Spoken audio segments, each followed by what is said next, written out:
Hi, it's Jen from Shabby Fabrics, back with foundation paper piecing, this time for November. We are having a lot of fun. This one is my favorite, I think. I said that last month. It just every month there's a new favorite. Tom the turkey is dressed to the nines because he's going to dinner. The surprised look on his face is when he realizes he is our dinner. This one is just hilarious. So much fun, exclusively available from Shabby Fabrics. Each month offering you something fun and new, and this time not only foundation paper piecing, but because we had so much fun last month with our pumpkin and our jack-o'-lantern option, we decided to bring back some of that laser cut applique, which is included in your kit. So much fun. I'll show you how to use the light box in combination with the Applifuse mat. We have a layout diagram as well. If you're just joining us and you are not familiar with this series, we're having a blast. We kicked this off with our April project. It was a beautiful tulip where we went into depth of how to do foundation paper piecing. So if you've ever wanted to learn that, check out that video where we go into depth and we explain how are we using the add a quarter tools and these other things in the process, because it's actually not intuitive. But once you learn how, you're going to be hooked. So fun and simple. Definitely do not have to be an accomplished quilter at all to be able to do foundation paper piecing. Just a few pointers that I want to give you for this one about the foundation paper piecing before we jump into the applique. Notice how on our project, we were very intentional about our plaid. We really wanted our plaid to be running really parallel with our seams. We have to be intentional about doing that. So one thing we wanted to point out to you about the foundation papers that are included in your kit, again, we're giving you everything, right?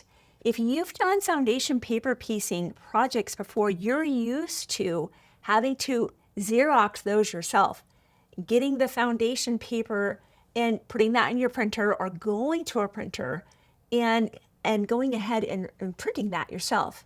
We don't want you to have to worry about that. We want you to focus on the fun. That's why you not only have a full color pattern, but you have the foundation papers here as well as the stickers. And just a reminder, you have two sets, one to practice with and one to do with the real project when you get your kit. So much fun. People are appreciating that convenience of having the papers as well as the stickers to stay organized. Again, if this is new, check out that video back in April. We covered it again in May where you can see the process, and then you can get all caught up to where we are right now. So on this month's foundation papers, we added some notes for you. And the new note says, align along this edge. What are we talking about? We're talking about making sure that your plaid is cut nice and straight. So once you get your fabric in your kit, make sure you're very intentional about having your plaid cut straight. Then once you have your foundation paper, you will align that. So even though this could work, right? Because all we're trying to do is cover space A1, we want to be along this edge so that our plaid is running nice and parallel with those seams. So if that's important to you, that's why we put that note in this foundation paper specific set. It's not in previous ones because we didn't have a plaid that we were trying to line up with, but here we do. So in this instance, and this happens with each one of these sections right here, each of these plaids is like this, where you have a big piece that will be glued to the back. So you're going to be using more of the glue this time than we have in the past. Remember in the past ones, we did just a small piece of that glue, and then we were adding on after that. Here, each of these times you'll be using the glue. So we've got the glue here as well as the refills. If you need that, be sure to pick those up. Just like before, once you have that piece down, this is where we will fold our paper back onto itself. And we like to use our paper. Remember, we've used that before. In fact, I'll just use this right here as a great edge. Anything you have really, that's just a nice edge to turn over. Check that. We put our add a quarter ruler here. Remember, trim, sew, press, TSP, just like we've been doing, right? So we just do this. We're going to add our quarter, lock that in, trim. Okay. So remember, we trim and now we sew. What are we sewing? The next piece. So we know our next piece, if we visualize this, is going to be coming in here, right? That's right in here. That's this section right in here. So I want you to visualize what's happening here. So once that's rolled back, we know that we're placing this in position. And the goal is, remember this from before, that when that's sewn on, that's going to completely cover this. And that's a really good spot right there. Once you have that in position, pin, and we're going to sew on the line. Sewing just a few stitches before and a few stitches after. I have a shortened stitch length.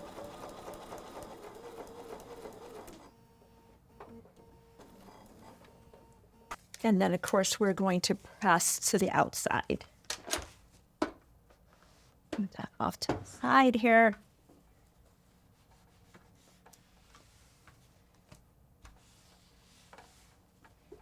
And, of course, we know that we would then go, this is great with a spinning mat.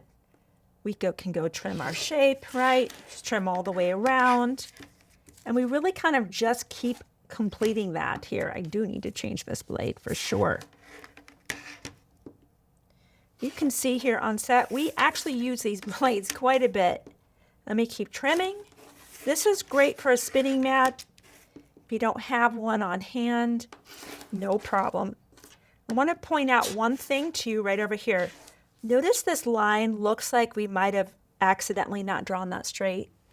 This is an intentional slight turn for final assembly. So if you see that there and there, that slight notching is for final assembly when everything is sewn into the project, okay? So that's that first portion. You're really kind of doing that over and over again for your various sections. There's something that we wanted to show you. There are certain tight turns where it's not very intuitive. Q3, let me give you this one. This is something that I know I would have sewn wrong. So we've sewn part of our project together, right? And now we have this Q3. We've already done Q1, Q2, Q3. So this is why I wanted to bring this to your attention. My instincts would say, well, that's a long skinny piece. This piece, of course, goes here. But notice how no matter how I do this, it's not covering up my paper, no matter how I position this on here. I kept scooting it all the way over here. No matter what I did, I'm thinking we cut the fabric wrong. We didn't. Not very intuitive that even though this is long and skinny, by turning this to the side, so we have the big side here, the long side, now when we sew this, we do cover that. You see that? So sometimes I'm thinking, this can't be right. And it actually is. It's just that I have a bias of what I'm expecting the fabric, how I'm expecting it to be turned. So just know that kind of down in these kind of sections of your turkey, you might be turning your fabric in a direction you hadn't expected in order to cover that full piece. Of course, we position this where it needs to go, just like we just did. Flip that over, give a pin, do our stitching a couple stitches before on the line and a little bit past, press to the outside. Remember that's trim, sew, and press, and then trim it all up. Okay, you get the idea. And then, of course, you're sewing everything all together. Our instructions will guide you through that.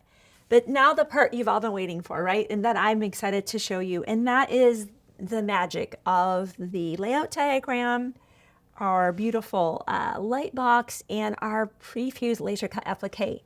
If you are getting the kit, you can skip the tracing diagram. We've already done that for you. If you're just picking up the pattern, this will be you. You'll be getting some heat and bond or whatever your favorite fusible product is, tracing all of that, and then later using the layout diagram. But for you with the kit, let's talk about that. The numbers let you know the sequencing, right? Piece number 1 goes down first, followed by the eyes, right? I like to get everything laid out ahead of time.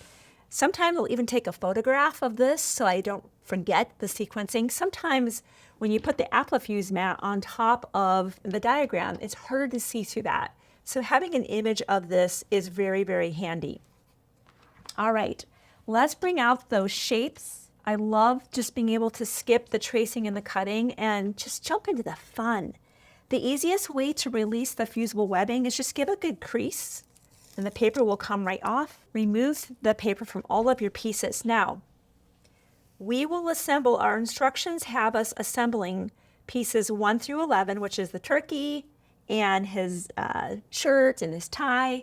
The hat band, and the buckle will be separate, and there's a reason for that. And that's because there's a slit in the hat. Just the way that we created this to give it kind of a 3-dimension. But let's just jump into this. And by the way, dashed lines imply a piece lays behind, so that we know that piece number 1 is going to be our turkey, right? Let's just turn that on. And this piece, by the way, is, while it looks like it might be reversible, it's not. So just always double check your shapes. Make sure you understand the right orientation and the right position.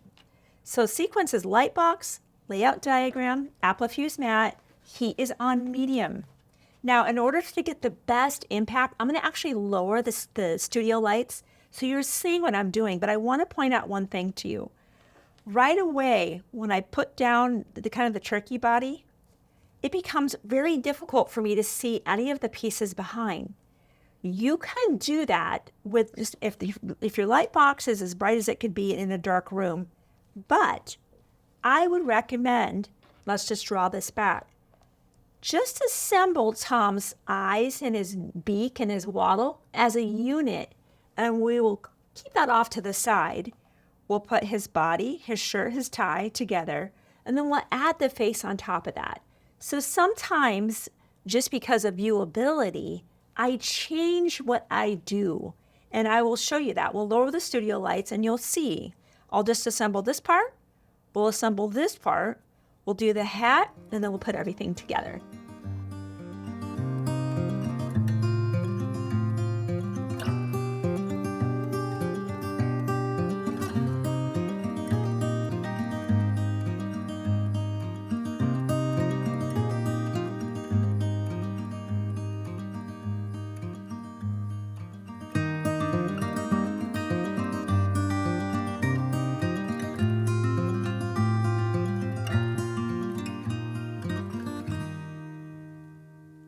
So now that I have Tom assembled, remember how I mentioned there's a slit in the hat, and this gives it that dimension, right, that he's wearing the hat.